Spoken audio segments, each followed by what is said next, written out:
welcome to this. This is edition number 1 of the ECW Relaunched podcast. Now, what this is, it'd be me, myself, LK, going back in time about 15 years ago. It is 15 years ago, reviewing WWE's version of ECW episode by episode. Now, I'm not starting off with the first ever edition of WWE's ECW on Sci-Fi. I'm going to go back to 6 days prior to that, on the Wednesday, which is a go-home show for the ECW One Night Stand 2006 show, which I'll also be covering next week. And this is the WWE vs. ECW special, which aired on June the 7th, 2006. It's available on the WWE Network to go and watch at your viewing pleasure. And I, for one, enjoyed it. It was the go-home show for One Night Stand, as I said, so it was jump straight in. You establish who the roster is. So for me, watching this, about to do an WWE's ECW weekly podcast, I thought it was absolutely brilliant because I now know who's in the ECW roster, kind of refreshed my memory on who's in the WWE roster at the time, because there's going to be pay-per-views, for example, SummerSlam, Survivor Series, where the ECW title will be online, and I'll cover the full show for the fucking sake of it, because it'll be enjoyable. But yeah, so going forward, this will air every single Wednesday, right here on the LK Wrestling podcast platform. So if you haven't yet, on iTunes, Google Play, Spotify, wherever you listen to this, hit the follow and hit the subscribe button. I'm on Twitter at LK Wrestling, and I'll follow me and I'll follow you back. It is hotter than my nan in here, as I just removed my hoodie. So let's get rocking and rolling with this show. So June 7th, 2006, we are in Dayton, Ohio. WWE vs. ECW. 6 days before the debut of ECW on Sci-Fi Weekly. And 4 days before the pay-per-view One Night Stand 06, which I'm looking forward to watching. I really am looking forward to sitting down with pen and paper and take some notes. So I'm looking forward to Orton versus Angle in particular, because this show here, they did a good job of building that. So the set itself was the normal Monday Night Raw 2006 set, and then on the right-hand side, you had just an ECW little kind of curtain and a brick wall. It's really simple set, but it made sense because, they taped ECW on a Tuesday because it was borderline live before the SmackDown taping. So they had the big SmackDown fifth stage, and then to the right they had the little ECW stage. Now, I think ECW would have been a lot better if they kind of had the Full Sail University. Like, imagine if, the NXT crowd back in 2-3 years ago, not when they were touring and doing this, that, and the other, but when they were exclusively to Full Sail.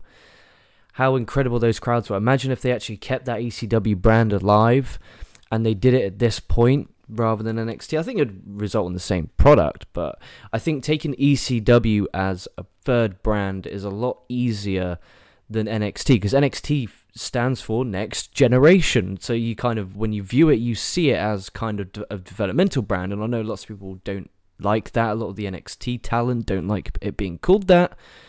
But at the end of the day, the Performance Center guys get their first breaks in NXT. It's the Next Generation. So I don't like seeing it as a third brand. I see it as developmental, but also a place where established stars like a Finn Balor, etc. can go. But we're not here to talk about NXT. We're here to talk about WWE's ECW. So the show started off with Mick Foley.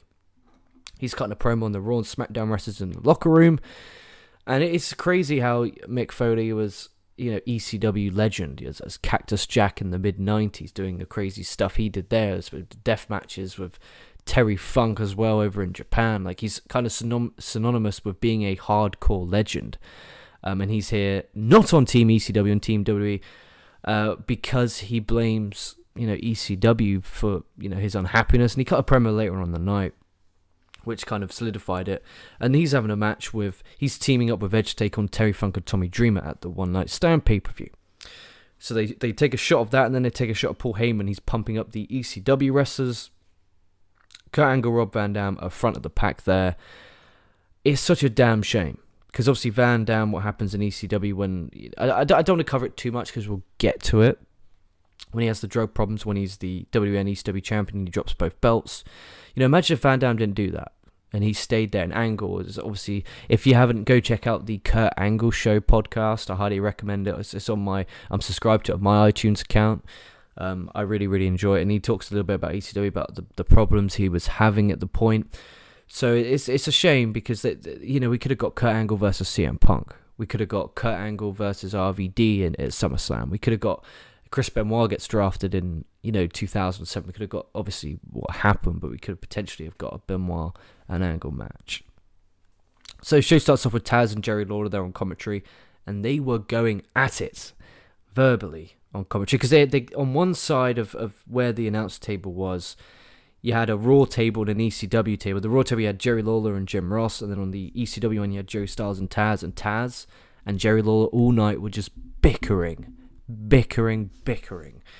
like just non-stop. And I found it quite entertaining. It might have pissed you off, but I thought it told a good story of, it actually felt like there was heat between ECW and the WWE, even though it was obviously run by the same promotion, the same company. It gave it that hostile takeover feel, which I did enjoy. So the opening match of the night, we had Rey Mysterio versus Rob Van Dam. So this is the current World Heavyweight Champion Rey Mysterio, who's facing Sabu at One Night Stand, against Van Dam, who's currently Mr. Money in the Bank and will be challenging John Cena. He'll be cashing in his Money in the Bank briefcase against John Cena at the One Night Stand pay-per-view. And that's the thing, when babyfaces win that briefcase, excuse me, they always have the cash in where they're going, right, at this pay-per-view I'm cashing in. That's why I kind of enjoy a heel cash in, like Dolph Ziggler, for example. I really enjoyed that cash in. Edge had lots of great ones as heels, because being an opportunist, going quite not even as far back as a few months ago, and The Miz cashed in on Drew McIntyre. Excuse me. So we had Van Dam and Rey. This was really good, and if this was W in 2021, this would have gone to a no contest, or aka an interference, where John Cena would have come out, or Sabu would have come out and thrown a chair at Rey, the bell would have rung, there would have been a brawl, and then there would have been a tag team main event. That's what would have happened if it was W in 2021. But this was, they got given a lot of time. They did some really good stuff. Rey did this springboard crossbody into the front row. Van Dam with the drop kick with a chair into the face. Rey with a bulldog off the top onto a chair, and then Van Dam for a frog splash off the top got the win. It kind of made Rey look a bit weak, but if you remember his 2006 World Heavyweight Championship reign, he didn't actually get many wins as the champion. He got a semi-decent length. Obviously, he dropped the belt at the Great American Bash to Booker T, then going on to become King Booker. So he kind of did have a quite a lengthy run. But he just didn't get booked strongly. But Van Dam needed the win. He's about to main event the pay-per-view on Sunday, so it made sense. And then they then cut to the back where the locker room, and they're ECW. I'm fucking like sick to death of that already. Like the ECW wrestlers, not them personally, but the fact that it must have been about 5 or 6 cuts within this 2-hour show. Obviously trimmed down adverts, looking like an hour and a half of just like 6 times just the wrestlers, ECW. It's like, yeah, cool.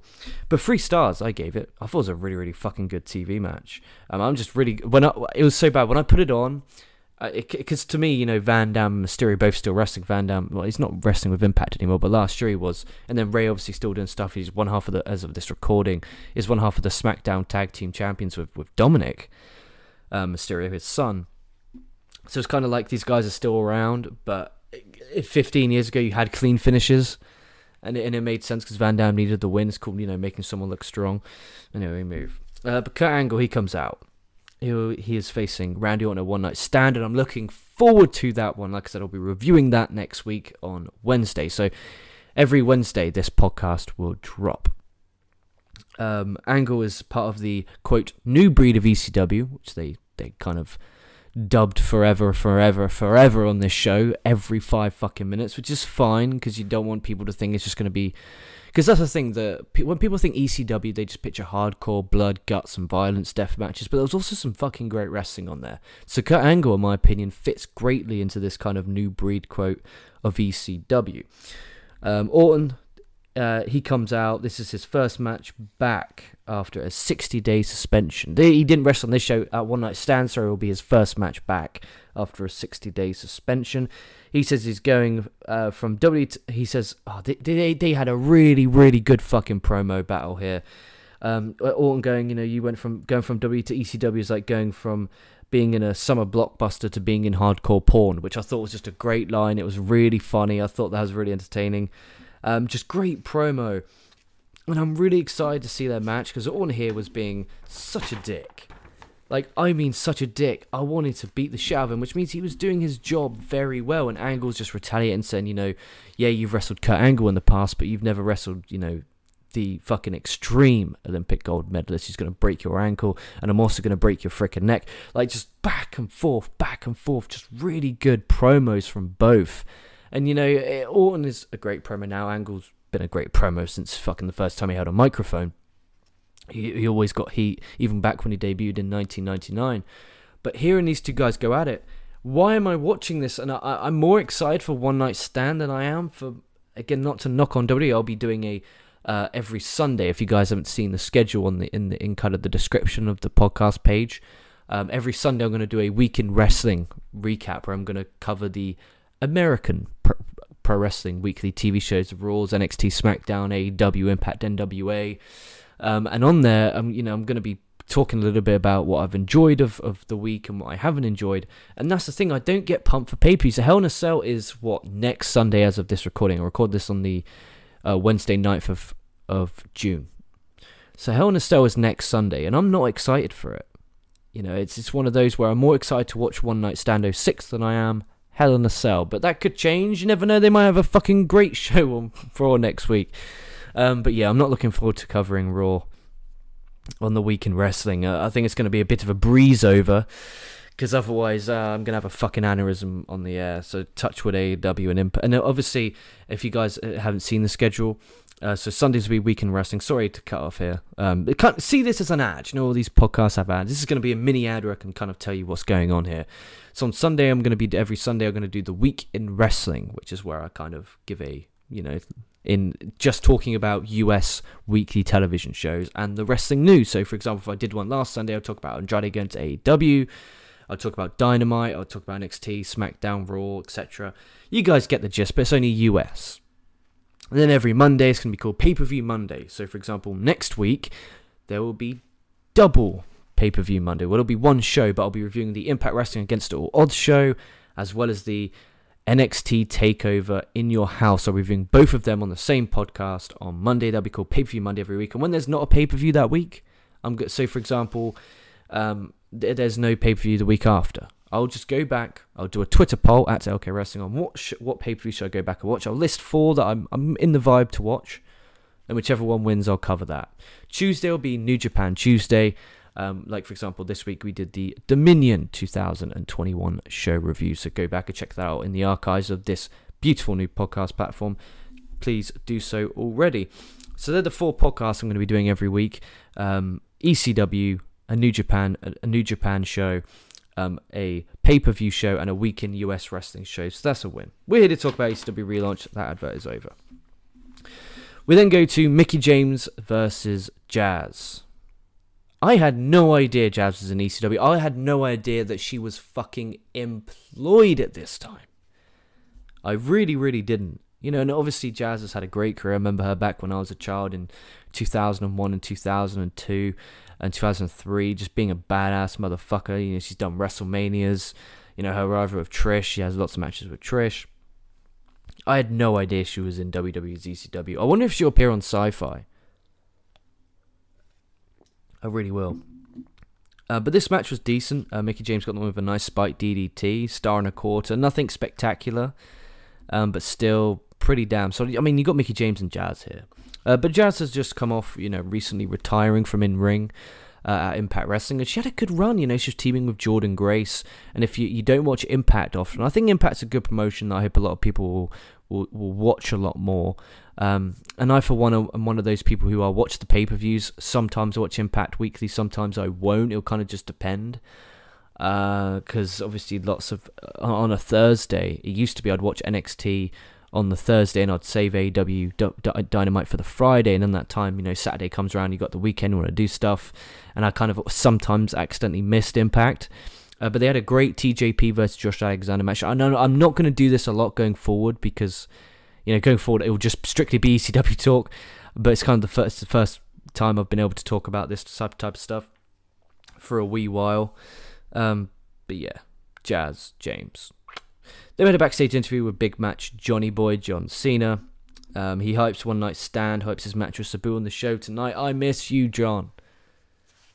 Oh, would I take all those times back? I've been at the WWE, the London O2 Arena, and there's been the Let's Go Cena, Cena sucks, and I've said the Cena sucks. Oh, I miss you, John. I take back every word. I take back every word. You do not suck, John. I miss you, John. I'm hoping at SummerSlam we get John Cena versus Roman Reigns in a big-time Universal Heavyweight Championship match. That's what I hope.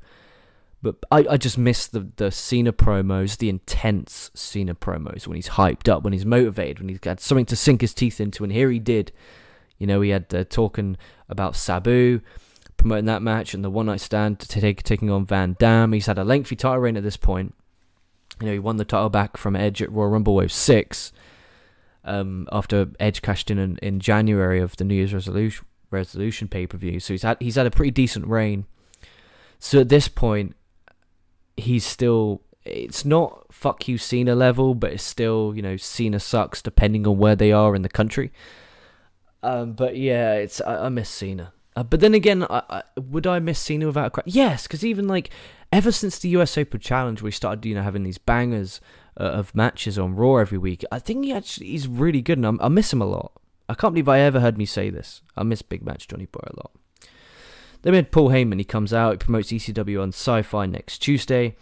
He says this is going to be the new breed of ECW. He says that quite a bit. And then Heyman runs down the whole entire one-night stand card. But you give a shit because Paul Heyman has a microphone in his hand. That's how good Paul Heyman is. He's literally just promoting the fucking pay-per-view that's coming up. And you really...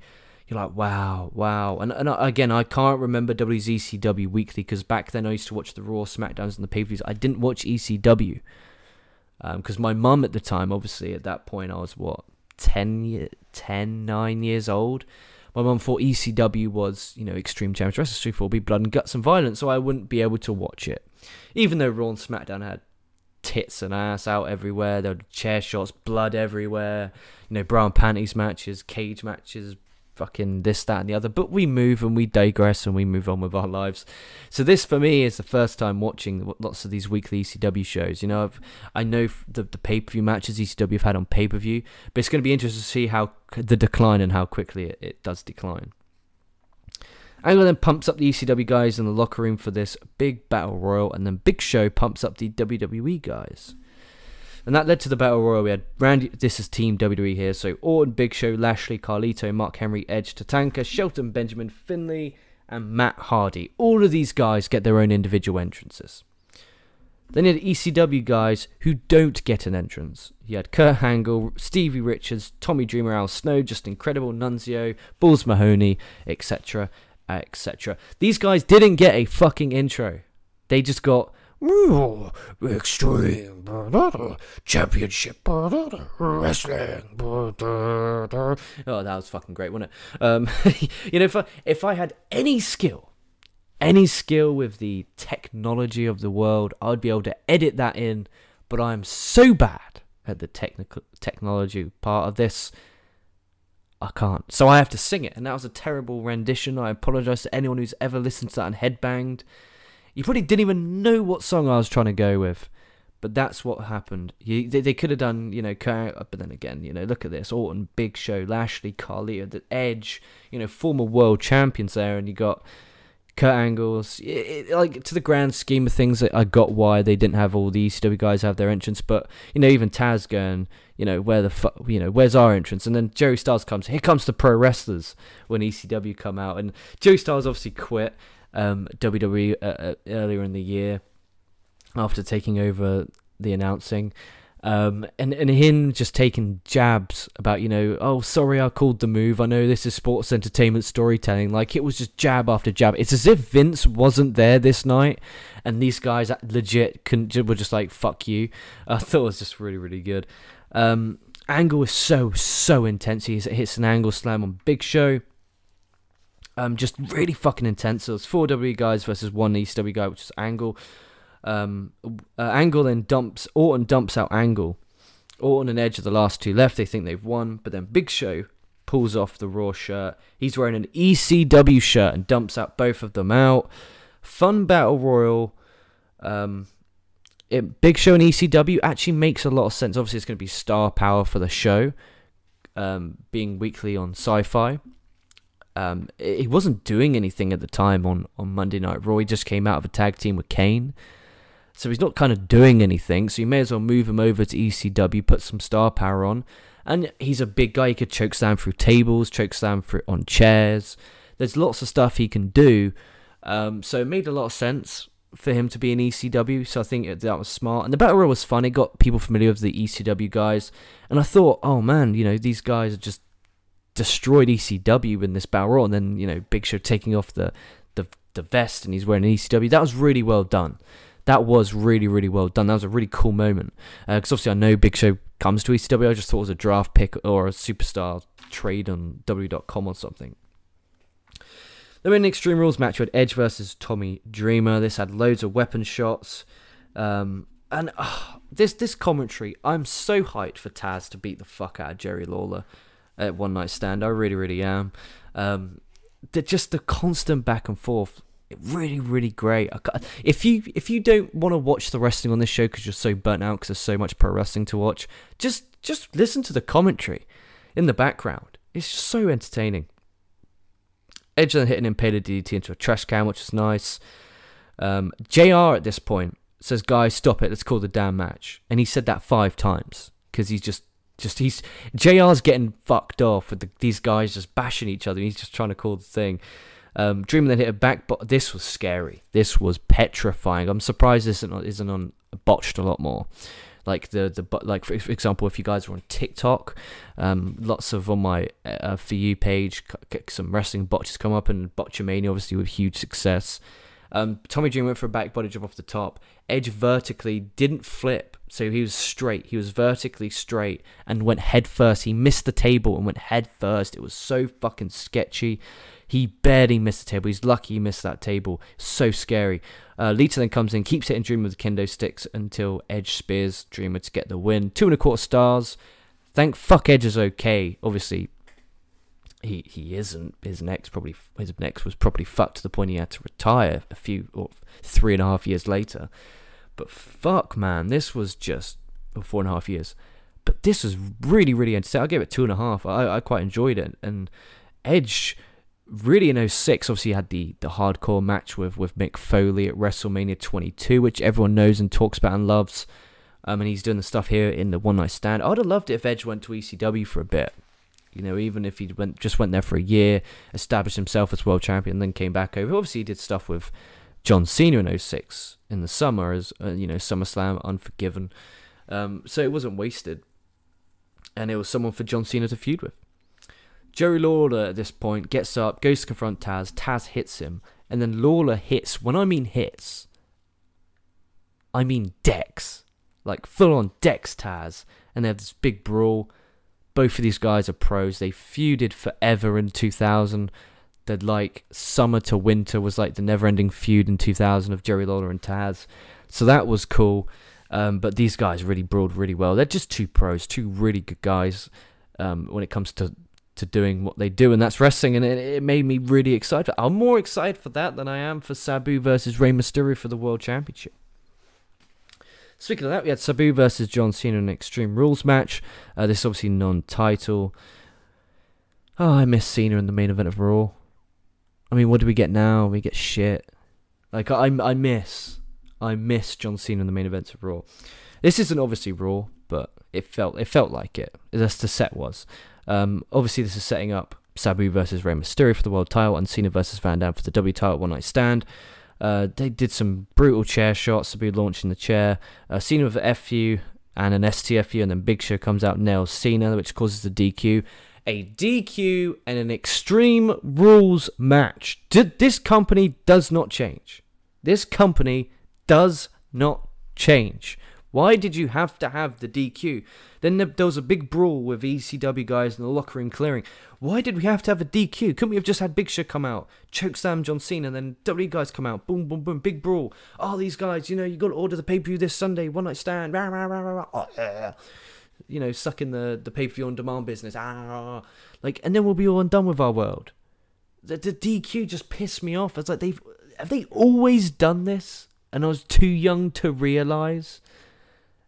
Just things like that just trigger me, and it's just one of those things. But apart from that, the match itself, two and a bit star match. These guys will go on in the coming months to actually have more of a rivalry, which would be cool, and it'll be interesting to see how that happens on ECW on Sci-Fi. But as a whole, this show was really enjoyable. It did a great job of making me excited for One Night Stand, and I was already excited because I haven't watched One Night Stand in fucking years. So I was looking forward to sitting down and watching the One Night Stand. So with that in mind, I'm going to give this show a win. Win-loss tie. I'll give this a win. I'm looking forward to One Night Stand.